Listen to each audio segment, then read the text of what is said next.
வணக்கம், எல்எஸ் கோமாதா சேனல்லேருந்து பேசுகிறேம்மா. இன்றைக்கி பாருங்கள், கம்புல வந்து ஒரு புட்டு ஒன்று பண்ணி காட்டுறேன். இது வந்து இதில் 2 டம்ளர் கம்பு போட்டிருக்கேம்மா. 5 மணி நேரம் ஊற வச்சு கழுவி ஆற வச்சுட்டு நம்ம புட்டுக்கு எப்படி அரைப்போம் அதே மாதிரி தான் அரைச்சி தான் நான் செய்ய போகிறேன். மிஷினில் அரைக்க போகிறதில்ல, ஊற வச்சுட்டு அரைக்கணுமா. இதை அரைச்சிட்டு நான் எப்படி புட்டு செய்யணுன்றதை காட்டுறேன் பாருங்கள். அதுக்கு தேவையானது கம்பு, நாட்டு சக்கரை இருந்தாலும் போட்டுக்கலாம், வெள்ளை சக்கரையும் போட்டுக்கலாம், ஏலக்காய், உப்பு, தேங்காய். இதுக்கு தேவையான பொருள் இவ்வளோதாம்மா. நான் எப்படி செய்கிறேன்றதை காட்டுறேன் பாருங்கள். நான் கம்பு போட்டு செய்ய போகிறேன். அதுக்கு ஏலக்காவும் கம்பும் போட்டு பொடி பண்ணிக்கிறேன் பாருங்கள். மாவு அரைச்சிட்டு உங்களுக்கு காட்டுறேன். சொல்லுங்கள். அப்புறமா மிக்சியில் மாவு அரைச்சிட்டு ஜெலிக்கிறேம்மா. நான் கம்மியாக தான் போட்டேன், அதனால் மிக்சியில் அரைச்சிக்கிறேன். நிறைய போட்டால் நம்ம வந்து மிஷினில் அரைச்சிட்டு வரலாம். நான் கம்மியாக தான் போட்டிருக்கேன். 2 டம்ளர், சின்ன டம்ளர் 2 டம்ளர் போட்டிருக்கேன்.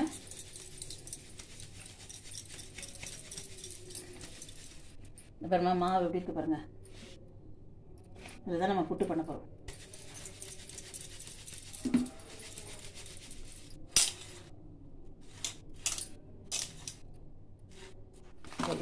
ஒரு துணி போட்டு அதில் மாவு போட்டுக்கலாம். நீங்கள் அப்படியே வச்சிங்கன்னா அனல் அடிக்கின்றதுனால நம்ம அதை ஒரு பாத்திரத்தில் வச்சு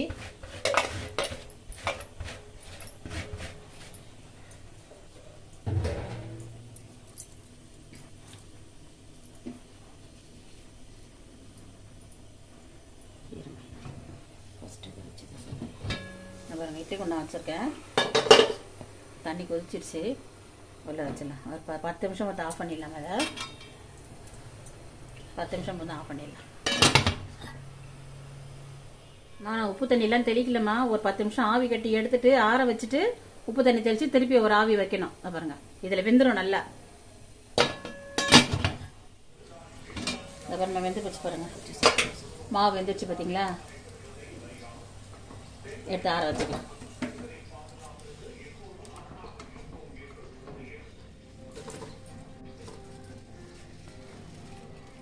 சரியான வாசனைம்மா, கம்பு வாசனை செம்மையாக இருக்குது.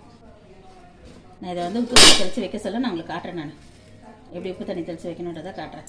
கொஞ்சம் ஈரம் இது ஆனோடனே இதெல்லாம் எடுத்துடலாமா. கொஞ்சம் சூடாக எடுக்க முடியல. சூடு ஆனோடனே எடுத்துடலாம். அப்படியே ஆற வைக்கணுமா. இதை கட்டியெல்லாம் உடச்சி விட்டுட்டிங்கன்னா உடஞ்சிடும். ஆறட்டும். உப்பு தண்ணி தெளித்து ஆவியில் வைக்க சொல்ல உங்களுக்கு காட்டுறேன். நான்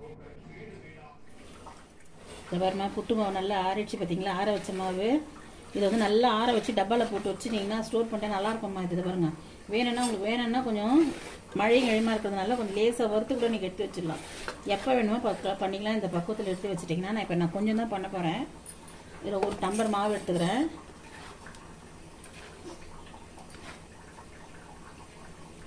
ஒரு டம்ளர் மாவு எடுத்துட்டேன். மிச்சத்தை வந்து நம்ம வந்து போட்டு வச்சிடலாம். அப்போ நான் 1 டம்ளர் தான் போட்டிருக்கேன் இப்போதைக்கு.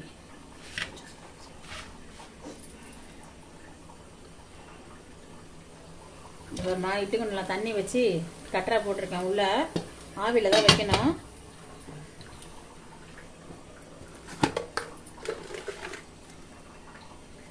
கொஞ்சோண்டு உப்பு போடணும், ரொம்ப போட்டாதீங்க. கொஞ்சமாக உப்பு, லைட்டாக உப்பு போட்டுட்டு நான் மாவோட ஏலக்காய் போட்டு அரைச்சிட்டோம்மா.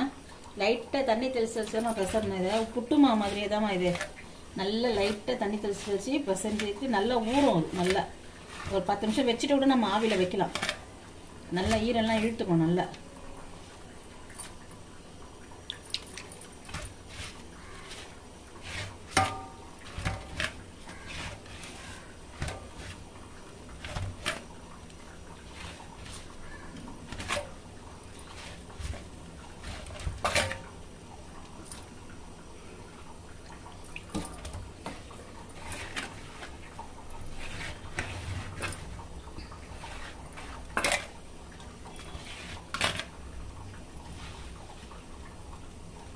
மறுபடி பிடிச்சா போடணும், உதிரணும். ரொம்ப தண்ணி தெளிச்சிட்டிங்கன்னா கூட நல்லா இருக்காது. எப்படி காட்டணும் பாருங்க.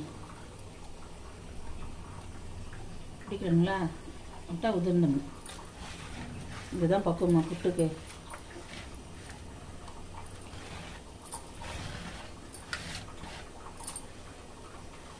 கட்டி கட்டியாக இல்லைம்மா, நான் அப்படியே வச்சிடறேன். கட்டி கட்டியாக இருந்தால் ஒரு ஜலிப்பு ஜெலிச்சுக்கோங்க. அதை பாருங்க, நல்லா இருக்குது, நைஸாக இருக்குது. கட்டி கட்டியாகவே இல்லை இது. நான் அப்படியே வைக்கிறேன். நான்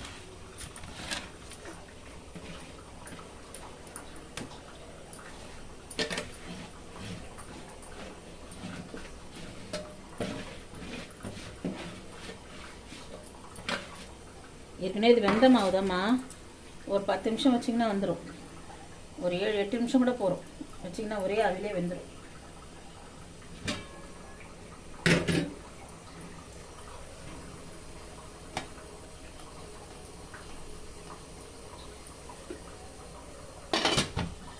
ஒரு 10 நிமிஷம் வேக விட்டேம்மா.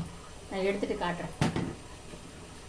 இப்போ நான் வெந்துடுச்சான்னு பார்க்கலாமா? 10 நிமிஷம் ஆயிடுச்சு வச்சு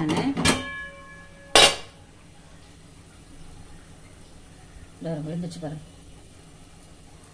ஸ்டவ் ஆஃப் பண்ணிடலாம். எடுக்க சொல்ல மாட்டேன், பார்த்து எடுங்கம்மா. அதுதான் நான் துணி இப்படி வச்சுருக்கேன் எடுக்கிற மாதிரி. நீங்கள் உங்களால் முடியல இடிக்கி வச்சு கூட பிடிச்சி எடுத்துக்கோங்க. நான் கொஞ்சமாக தான் வச்சுருக்கேன்.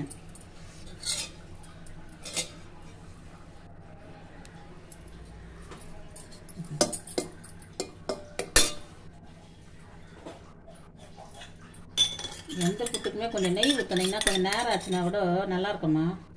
கொஞ்சமாக ஊற்றுங்க நெய், ரொம்ப ஊற்றிடாதீங்க. அந்த சூட்லேயே சக்கரை போட்டு நம்ம எது சர்க்கரையோ நாட்டு சர்க்கரையோ நீங்கள் எது போடுறீங்களோ சூட்லேயே போட்டுடுங்க. சர்க்கரை உங்களுக்கு தேவையான அளவு போட்டுக்கோங்கம்மா. இல்லை சர்க்கரையே வேணும்னா கூட நீங்கள் இதில் என்ன குழம்பு கூட தொட்டு கூட நீங்கள் சாப்பிட்லாம். கடலை குழம்பு என்ன வச்சு கூட தொட்டு சாப்பிட்லாம். ரொம்ப கொஞ்சமாக தேங்காய் போட்டுக்கலாம். தேங்காய்லாம் நமக்கு தேவையான அளவு போட்டுக்கினா போகிறோம்மா.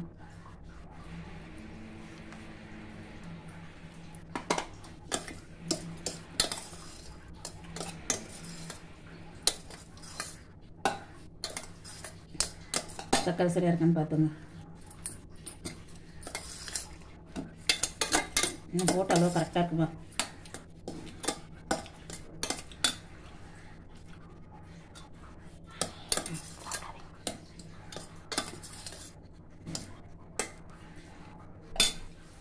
இதை பாருங்கம்மா, கம்பு புட்டு ரெடி ஆயிடுச்சு. கம்பு புட்டு ரெடி ஆகி போச்சு. இதை பாருங்கள் எப்படி இருக்கு பார்த்தீங்களா? பொல பொலன்னு செம்மையாக இருக்கும்மா. செஞ்சு சாப்பிட்டு பாருங்கள். சிறுதானியம் இது, அரிசி மாவோட இது ரொம்ப நல்லதுமா உடம்புக்கு. செஞ்சு சாப்பிட்டு பார்த்துட்டு எப்படி இருக்குதுன்றதா கமெண்ட்டில் சொல்லுங்கள். லைக் பண்ணுங்கள், ஷேர் பண்ணுங்கள். இல்லை குமார் சேனலுக்கு சப்ஸ்கிரைப் பண்ணுங்கள். நன்றி, வணக்கம்.